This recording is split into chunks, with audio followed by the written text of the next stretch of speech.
আসসালামু আলাইকুম এভরিওয়ান। আজকে লাউয়ের খোসা ভর্তার রেসিপিটা শেয়ার করছি, তাহলে ভিডিওটি দেখে নেওয়া যাক।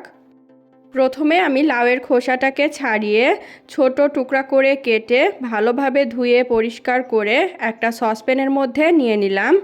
এখন লাউয়ের খোসার মধ্যে আমি দিয়ে দিচ্ছি 1 কাপ পানি আর স্বাদ অনুযায়ী সামান্য একটু লবণ। তারপর সব কিছু একসাথে নেড়েচেড়ে মিশিয়ে ঢাকনা দিয়ে ঢেকে চুলার জালটা মিডিয়াম আঁচে রেখে লাউয়ের খোসাটাকে ভালোভাবে সিদ্ধ করে নিব। খোসাটা যখন ভালোভাবে সিদ্ধ হয়ে যাবে তখন চুলার জালটা বন্ধ করে লাউয়ের খোসাটাকে ভালোভাবে ঠান্ডা করে নিতে হবে। তারপরে একটা ব্লেন্ডার জারের মধ্যে লাউয়ের খোসার সাথে সামান্য একটু পানি দিয়ে ব্লেন্ড করে একপাশে রেখে দিচ্ছি। আবার চুলা একটা ফ্রাইং প্যান বসিয়ে দিলাম। চুলার জালটা মিডিয়াম হাই আঁচে রেখে ফ্রাইং প্যানের মধ্যে 3 টেবিল চামচ দিয়ে দিলাম সর্ষের তেল। তেলটা গরম হয়ে গেলে তেলের মধ্যে দিয়ে দিলাম 1 চা চামচ কালো জিরা আর একটা শুকনো মরিচ ছোট করে কেটে। তারপরে দিয়ে দিলাম হাফ কাপ পেঁয়াজ কুচি। এবার পেঁয়াজটাকে নেড়ে চেড়ে হালকা একটু ভেজে নিব। তারপর এর মধ্যে দিয়ে দিব 2 টেবিল চামচ রসুন কুচি আর 3-4টার মতো কাঁচামরিচ কুচি। এখন সব কিছু একসাথে নেড়ে চেড়ে 2 থেকে 3 মিনিট ভেজে নিচ্ছি।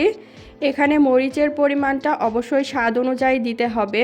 কেউ ভর্তাতে বেশি মরিচ খেতে পছন্দ করলে মরিচের পরিমাণটা বাড়িয়ে দিতে পারেন।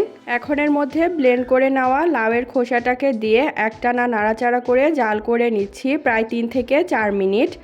তারপর এর মধ্যে আমি দিয়ে দিব স্বাদ অনুযায়ী আর একটু লবণ আর ধনিয়া পাতা কুচি।